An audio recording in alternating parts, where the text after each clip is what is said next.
Strap in, buckle up, and get ready to lay it on the line. This is Not Speeding, Just Qualifying, a podcast that's just as fast as it sounds.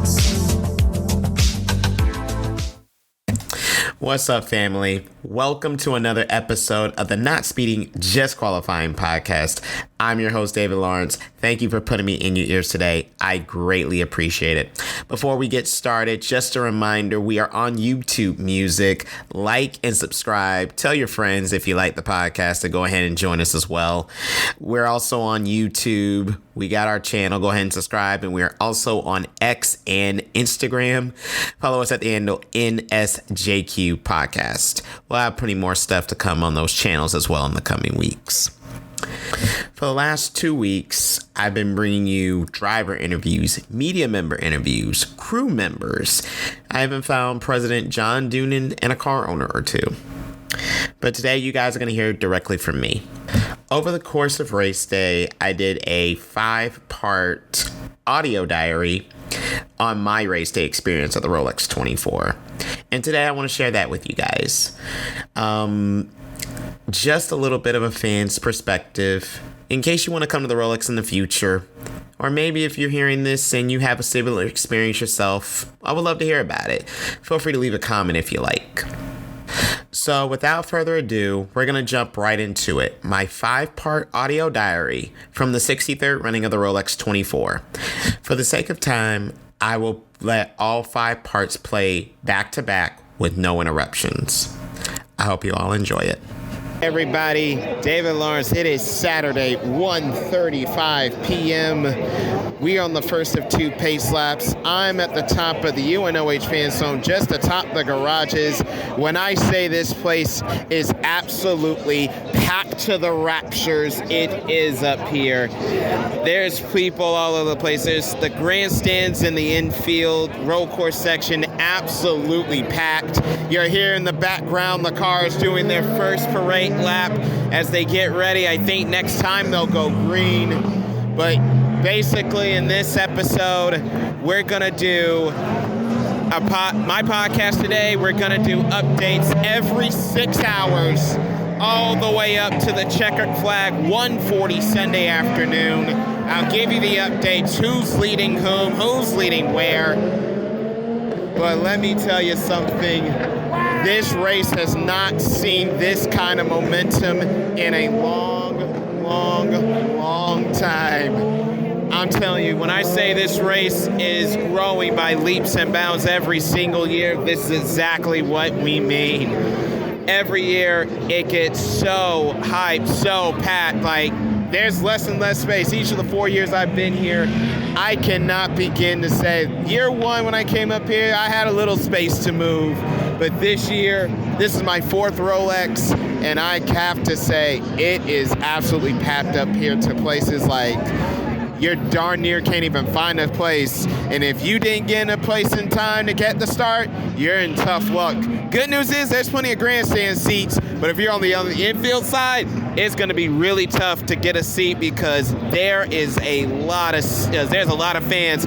They've sat over to my left over in the grandstands that oversees the infield. There's so many people out here. I'll give you about a good 100,000 to pack this place for this weekend. And I'm gonna say it, they're in for a show. But with that being said, that concludes this portion. I'll check back in with you guys at hour 6. That'll be around 7:30, 7:45. This is the Not Speeding Just Qualifying podcast, Rolex 24 Race Day Diary.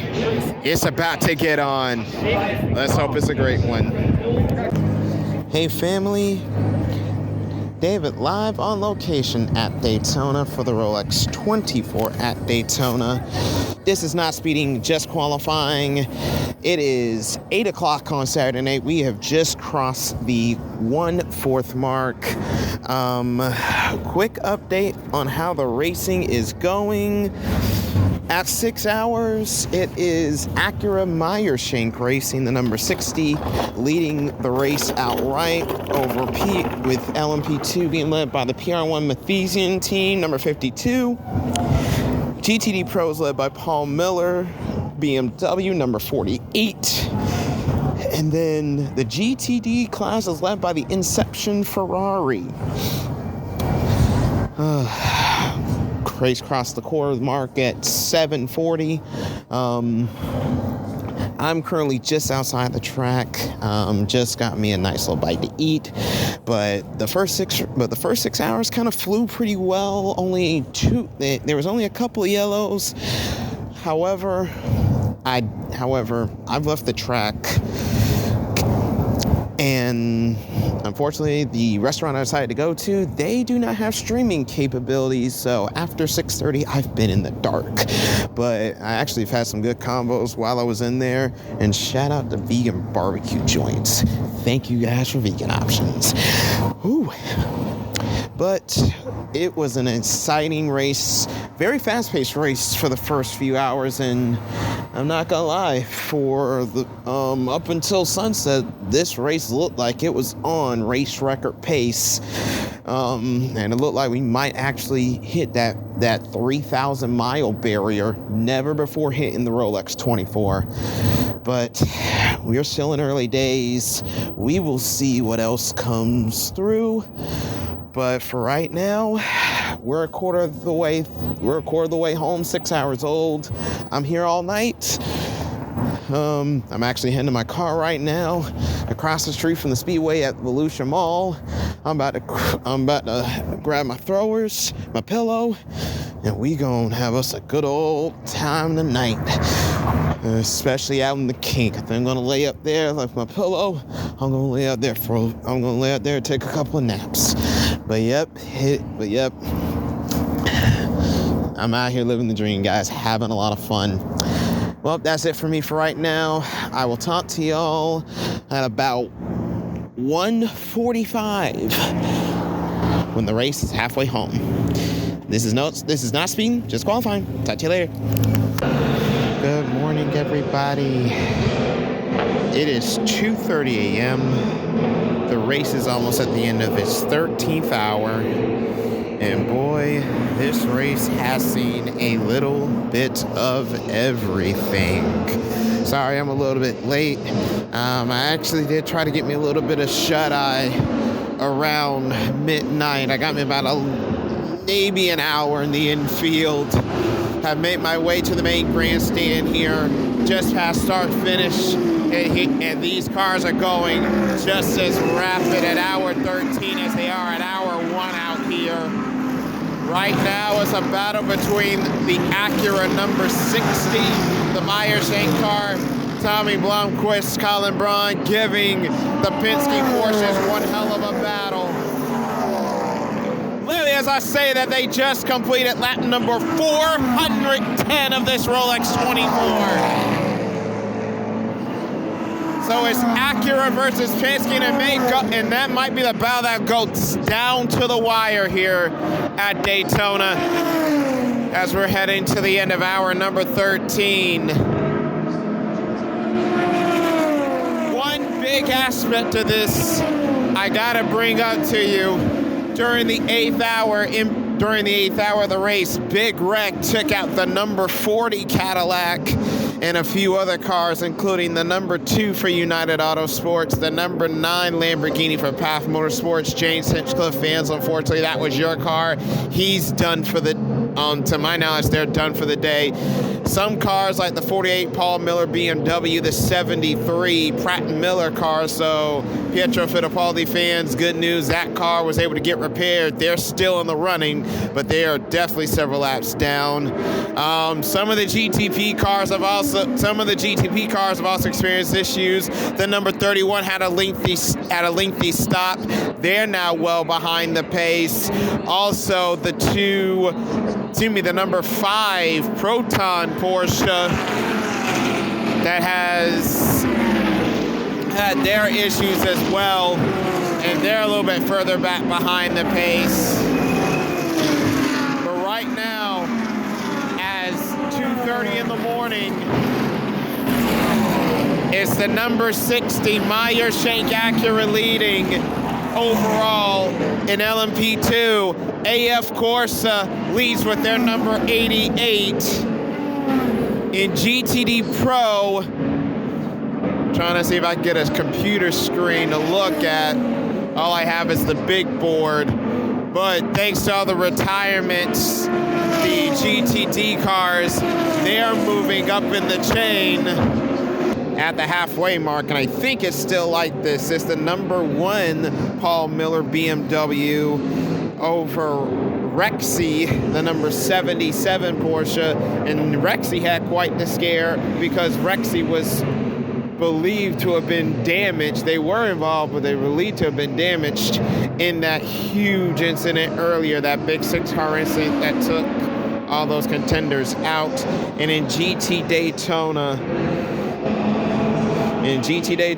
Wright Motorsports, Heart of Racing was in the battle early on, but Inception Ferrari, Wright Motorsports, they're right there in the thick of it. By the way, shout out to my boy Pat Gallagher. I interviewed him on the Pilot Challenge Grid. He's doing double duty this weekend. His number 96 BMW at the halfway mark, 3rd, with Germany's Jens Klinsmann, who brings over that Liqua Moly sponsorship that's on that white Turner BMW. So they're in the hunt. Best of wishes to them. That's all I got for right now. I'll check in around 7:38 in the morning as my Rolex diary continues here at Daytona. It's been a wonderful Rolex 24. The only thing, I just wish the wind would calm down. If the wind would calm down, this would be a much more bearable time. But boy, even without the wind, this has been a lot of fun. Talk to you guys in a little bit. Good morning, family. David here, Rolex Diary, number 3.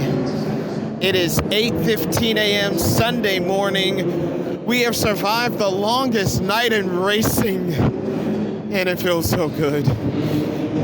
I am tired.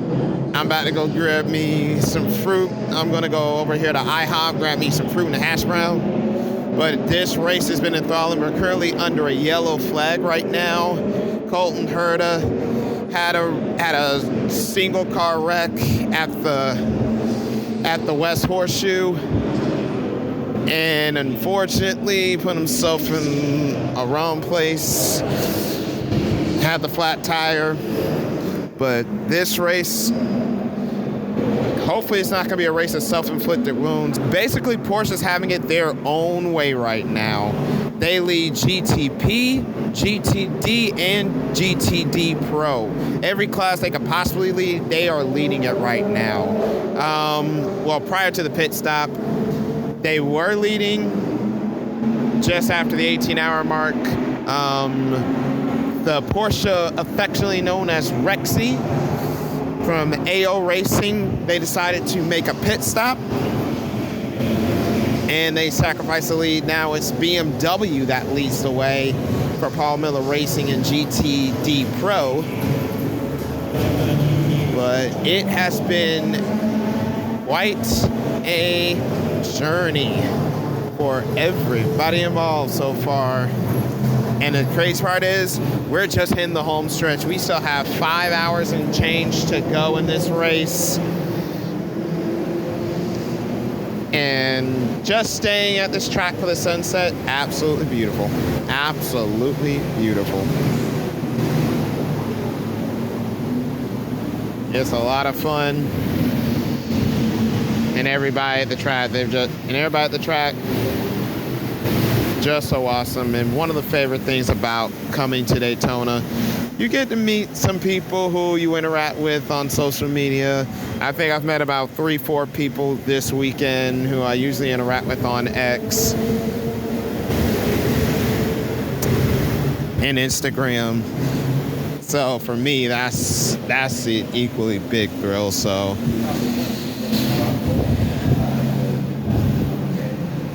what's going on, buddy? Shoot. Matter of fact, just ran into the guy from Off the S's on YouTube. He's out here getting his content as well. Gonna see if I can get one more round of content. maybe one more interview before we get out of here. I'm going to see if I can get at least one of the race winners down in the fan zone victory lane when this whole thing's all said and done. But that is to be determined. You guys will find out later this week if I actually manage to do it. But with that being said, I'm going to ride the tram to give myself a little bit of a break because I don't feel like walking all the way back to my car. Because I'm going to take the tram to the infield, to the middle, so that at least I can walk the rest of the way to Volusia Mall from there. I know, sounds a little convoluted, but bear with me. It actually sounds a lot better than it sounds on the surface.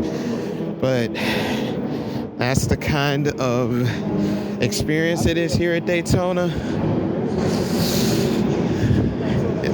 It's a lot of fun. And here we are. I'm going to enjoy this nice little tram ride.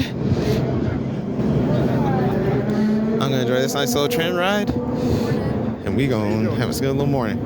Morning. Hi, gang.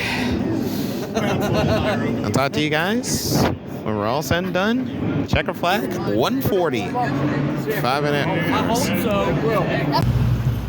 The track has fell silent. The engines have been shut off. A Rolex has been run.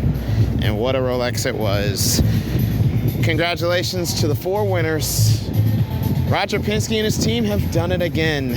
Back-to-back Rolex 24s for Porsche Penske Motorsport. Felipe Nasser, Nick Tandy, and Lawrence Van Thor, the winners of the 63rd Rolex 24 at Daytona. 781 laps, over 2,600 miles over the course of 24 hours. Could not overstate it. And they literally won this race by less than a second. That's probably the most mind-numbing thought about all of it. Literally won this race, 24 hours, over 2,600 miles of racing. Less than a second separates the top 2 finishers. Unbelievable. In LMP2, Tower Motorsport, Sebastian Bourdais, Joop van Uytert, Sebastian Alvarez, and John Ferrano victorious in LMP2. GTD Pro belongs to Multimatic Ford Motorsports. What a story. They grabbed a couple of podiums later in the season, couldn't nab that win, but they did it today. Christopher Mies, Dennis Olsen, Frederick Vervish, the winning trio in GTD Pro. And in GTD, this is a real story. AWA, Canadian Corvette customer, they did not even make it to the green flag a year ago. And today, they take top honors in GTD. Ori Fidani, Matt Bell, Lars Kern, Marvin Kirchhofer, the victorious quartet in that black and yellow number 13 Orlando Corvette. For me, I really am making this a year-long trek, and this has been one heck of a week. I love it. My voice is a little bit gone, not that gone, but what an experience it is just being around these teams, being around these drivers, just seeing their commitment up close and just how everyone in this paddock really puts their all and their dedication into this race. Because it takes a lot to get it right. That's definitely for sure. But boy, oh boy, when you think about all the man hours that go into this race, these guys started literally when the checker flag fell on their season in October, some 3 months ago, for their one shot here. This team's been down here for the better part of the last 2 weeks, testing, prepping their cars. I really think there's a true accomplishment in making sure the cars get to the end. But for these 4 teams, this truly is the ultimate thrill. But even just being a fan, being able to come to this race is an ultimate thrill. There's nothing else like it in sports. Literally for $125 garage access, pre-race access to the cars, teams, drivers. fireworks show. Some do plenty more with it. They'll bring their campers out. They'll camp not just for the 4 days, they'll camp out all week long. But boy, what an experience this race is. If you come across this, and if there's a race you got to go to, make it the Rolex 24. It was my first professional race I ever went to back in 2022, and it's become a staple of my calendar every year since. And cross my fingers, I'm going to renew for a 5th year in 2026, but I also know I want to be a credential media member. If not next year, at least the year after that. So either way, I'll be here next year one way or the other. This race is just that magnificent, that much more special. Yeah, everyone looks forward to the Daytona 500, but boy, the Rolex 24 is right up there with the best of them. It's really one heck of a race. Shout out to everybody I met this weekend, media, drivers, to all those who stopped, gave me a moment. I got some great content from this weekend. You guys are going to love it on the show. And my goodness, this diary has been just about as fun as I could think it would be. My voice is a little gone because, like I said, last night I stayed up basically most of it. I had to go catch me a cat nap in the stadium section of the grandstands. But I'm telling you, this track's beautiful, and honestly, it really does bring you alive. Daytona really is a place, and I know I've said it before, I'll say it again. There truly is no place like it.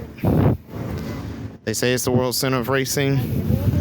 It lives up to it in name and hype.